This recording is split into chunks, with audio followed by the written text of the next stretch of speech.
Oke, welcome back buat amang-amangku semuanya. Di video kali ini gua tuh mau cerita tentang kasus penculikan yang menimpa seorang wanita bernama Dorothy Jane Scott. Nah, kasus penculikan ini nih masih jadi misteri Mang sampai saat ini karena masih belum terpecahkan.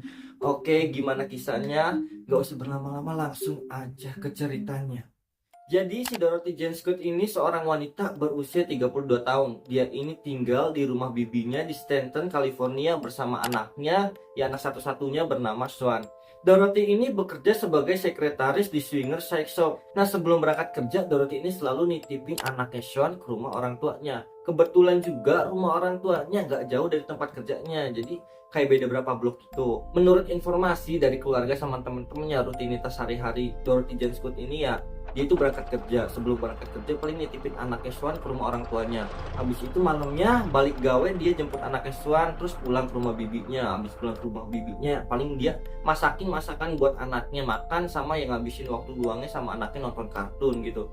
Kalau ada kegiatan lain di luar itu paling dia pergi buat beribadah ke gereja. Temen-temennya sama rekan kerjanya juga bilang kalau dia ini lebih suka tinggal di rumah, jadi kayak ngabisin waktu luangnya sama anaknya. Soalnya kata ayahnya Jacob, fokus utamanya adalah menciptakan kehidupan yang baik bagi putranya. Sampai suatu saat teror itu datang menghampiri Dorothy. Jadi waktu Dorothy ada di kantor lagi bekerja, Dorothy ini mendapat telepon dari seorang pria misterius yang tiba-tiba menyatakan cinta kepadanya. Si pria misterius itu pun terus-terusan neror si Dorothy. Sampai kemudian saat Dorothy sedang ada di rumah, pria misterius itu neror lewat telepon. Saat Dorothy ngangkat teleponnya, pria itu berkata, "Saat aku menemukanmu sendirian, aku akan memotong tubuhmu menjadi beberapa bagian, sehingga tidak ada seorang pun yang akan mengenalimu dan menemukanmu." Ya Dorothy langsung kaget, cok. Yang awalnya teror itu cuman ngatain cinta gitu, kayak punya obsesi pengen milikin Dorothy. Nah, sekarang terornya itu berupa ancaman. Gilanya lagi, waktu si pria misterius ini neror si Dorothy, ia tuh tahu persis apa aja yang lagi dilakuin si Dorothy. Jadi misalnya si Dorothy ini habis ganti baju atau habis makan, ya pokoknya kegiatan yang habis dilakuin si Dorothy. Nah, si pria misterius ini nih pasti nyampein lewat telepon. Jadi misalkan si Dorothy habis ganti baju. Nah, si pria ini pasti nelpon ke Dorothy dan ngomong kayak gini, "Apakah kamu habis mengganti pakaianmu?" Jadi kayak selalu diawasin setiap saat. Iya, orang mana cuy yang dikuntitin gitu, diawasin setiap saat, ia tak akan punah hidupnya. Nah, ada satu kejadian waktu Dorothy habis pulang kerja malam-malam, si pria misterius ini nih nelpon lagi. Waktu diangkat sama Dorothy, pria ini nih bilang, "Coba keluar dan lihatlah, aku mengirim hadiah di atas kaca mobilmu." Pas si Dorothy ini keluar rumah buat mastiin itu bener atau enggak, dia tuh terkejut. Ternyata bener ada hadiah bunga mawar merah yang udah layu di atas kaca mobilnya. Nah, kalau psikopat itu beda cuy. Kalau kita kan ngasih bunga ke cewek yang kita suka, itu bunganya bunga masih segar gitu. Kalau psikopat kan ngasih bunganya yang udah layu. Nah, di balik layunya bunga tersebut tuh pasti tersimpan sebuah arti. Karena terornya ini udah berupa ancaman, jadi si Dorothy ini punya inisiatif buat ngambil pelajaran karate. Jadi misalkan suatu saat si peneror itu datang, bener-bener datang ngampirin dirinya, ya jadi dia tuh bisa melindungi dirinya sendiri. Ya cuman takdir berkata lain. Ya, kita lanjut ceritanya. Sebenarnya Dorothy ini udah lapor sama pihak kepolisian, dan pihak kepolisian itu nanggepin laporannya si Dorothy. Jadi pihak kepolisian itu naruh alat penyadap di teleponnya Dorothy, tapi karena si penelpon misterius ini nelponnya itu sebentar-sebentar gitu, kesempatan dua kata ditutup, jadi nggak bisa diidentifikasi dari mana asal telepon tersebut. Nah, kemudian pada tanggal 28 Mei 1980, Dorothy Jane Scott ini ngejalanin hari-harinya kayak biasa gitu. Jadi dia berangkat kerja. Sebelum berangkat kerja, dia nitipin Swan ke rumah orang tuanya. Nah, pada saat di tempat kerja, si Dorothy ini sama temen-temennya lagi rapat, kayak rapat karyawan gitu. Nah, kemudian ada salah satu temennya yang bernama Conrad Baston ini bilang ke temen-temennya bahwa dia itu lagi gak enak badan. Kemudian di tangannya itu ya kayak bengkak sama ada timbul-timbul bercak merah. Dorothy yang khawatir sama keadaan temennya langsung membawa si Conrad ke UCI Medical Center buat meriksain keadaan si Conrad gitu. Nah, mereka itu pergi bertiga sama satu temennya yang namanya Pamhead. Nah, sebelum pergi ke rumah sakit, si Dorothy ini izin ke rumah orang tuanya. Nanti tuh bakal telat ngejemput si Swan karena mau meriksain temennya yang lagi sakit. Dia juga di rumahnya sempat ganti baju dan ganti syal yang tadinya syalnya warna hitam jadi warna merah. Setelah sampai di rumah sakit dan si Konrad ini diperiksa, ternyata dia tuh digigit seekor laba-laba beracun. Nah, kemudian si Konrad ini mendapatkan penanganan lebih lanjut dari dokter. Sementara si Konrad ini diperiksa, Dorothy sama temennya Pamhet ini nunggu di kayak ruangan tunggu gitu sambil membaca majalah. Setelah Dorothy sama Pamhet ini nunggu agak lama, sekitar pukul 11 malam, si Konrad ini diperbolehkan pulang sama dokter. Nah, sembari nunggu resep yang diberikan sama dokter, si Dorothy ini bilang bahwa dia itu bakal ngambil mobil di tempat parkir dan nunggu mereka berdua di pintu keluar. Jadi biar si Pamhet ini nungguin si Konrad aja gitu tuh. Jadi kan biar si Konrad ini yang nggak jauh gitu jalan ke tempat parkir ya. Dia juga kan lagi sakit, lemes. Setelah mereka selesai ngambil obat, kemudian mereka itu ke pintu keluar, si Dorothy ini belum ada di sana. Nah, mereka itu nunggu. Nah, tapi si Dorothy ini kenapa kok nggak datang-datang? Jadi mereka itu inisiatif buat pergi ke tempat parkiran gitu buat ngecek si Dorothy. Tapi saat mereka sedang jalan menuju tempat parkiran, mobil si Dorothy ini melaju dengan kecepatan tinggi ke arah mereka. Kedua temennya ini nggak bisa lihat siapa yang ada di dalam kemudi karena silau dari lampu mobilnya si Dorothy. Ya kan kalau mobil pakai lampu jauh itu ya pakai lampu tembak lah ya istilahnya, kan kena kita itu silau coy. Sebenarnya mereka berdua ini udah sempat ngelambaiin tangan, ya kan barangkali aja si Dorothy ini nggak ngelihat si Konrad sama si Pamhet ini. Ya cuman mobilnya itu tuh masih aja terus kencang keluar dari rumah sakit. Awalnya mereka berdua ini nih punya pikiran positif gitu sama si Dorothy, ya mungkin aja dia ini buru-buru ke rumah orang tuanya buat nemuin anaknya, mungkin aja ada sesuatu atau ada kabar yang gak enak sama anaknya. Tapi setelah nunggu selama 2 jam, si Dorothy ini gak kembali lagi ke rumah sakit. Ibu bapaknya pun khawatir, Dorothy ini kemana, kok gak ngejemput anaknya buat pulang ke rumah bibinya. Kemudian pada pukul 4.30 pagi, berarti udah masuk tanggal 29 Mei 1980. Nah, dapat kabar nih bahwa ada sebuah mobil station wagon milik Dorothy ditemukan terbakar di sebuah gang di Santana Anak. Jaraknya ini kalau dari rumah sakit sekitar 16 km.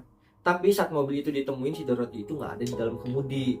Nah, saat penyelidikan hilangnya Dorothy sedang berjalan, polisi ini minta kedua orang tuanya buat merahasiakan detail seputar hilangnya Dorothy, yang sebenarnya ini ya taktik umum gitu yang udah dilakuin sama polisi supaya si pelaku ini masih ngerasa aman gitu dari pihak kepolisian, sehingga pas polisi nangkep si pelaku, nah si pelaku ini dalam keadaan gak siap gitu. Kalau pelakunya ini tahu kan dia lagi dicari, ya pasti dia tuh udah siap-siap ya, udah ngumpet gitu ya, udah mempersiapkan diri buat kabur. Setelah menunggu penyelidikan polisi selama 2 minggu, nah ibu bapaknya si Dorothy Scott ini yang namanya Jacob Scott sama Vera Scott ini dapat telepon dari seorang pria misterius.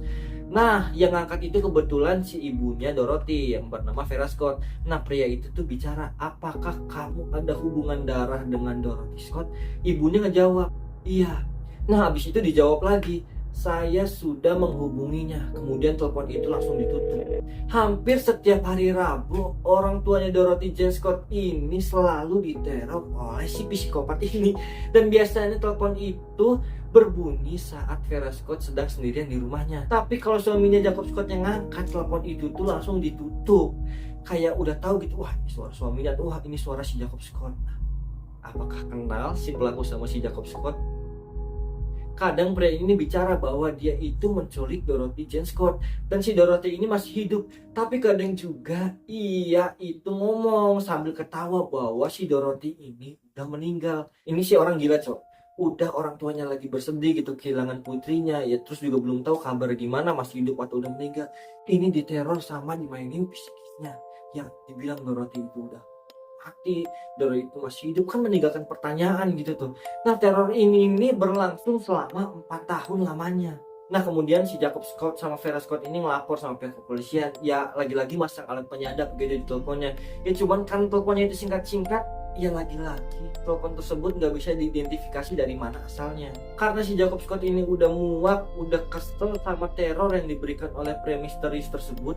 Ya sama polisi juga belum ngasih kabar gitu dari hasil penyelidikannya.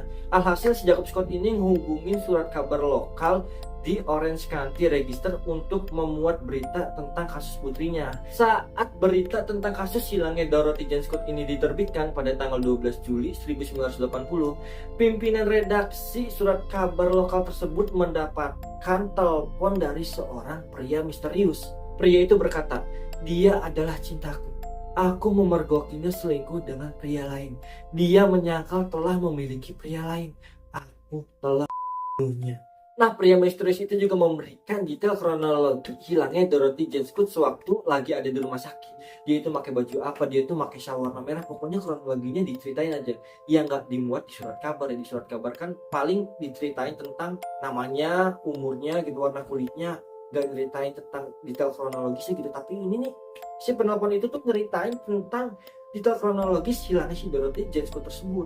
Singkat cerita, 4 tahun kemudian pada tanggal 6 Agustus 1984, ketakutan kedua orang tua Dorothy Jane Scott ini nih jadi kenyataan. Saat seorang pekerja kontraktor sedang menggali tanah nih buat jalannya kabel, buat jalur kabel, dia itu nemuin tengkorak dan tulang manusia. Di situ juga terdapat sebuah jam tangan sama sebuah cincin. Kemudian tulang-tulang itu dibawa pihak kepolisian ke rumah sakit buat identifikasi ya, buat diotopsi gitu.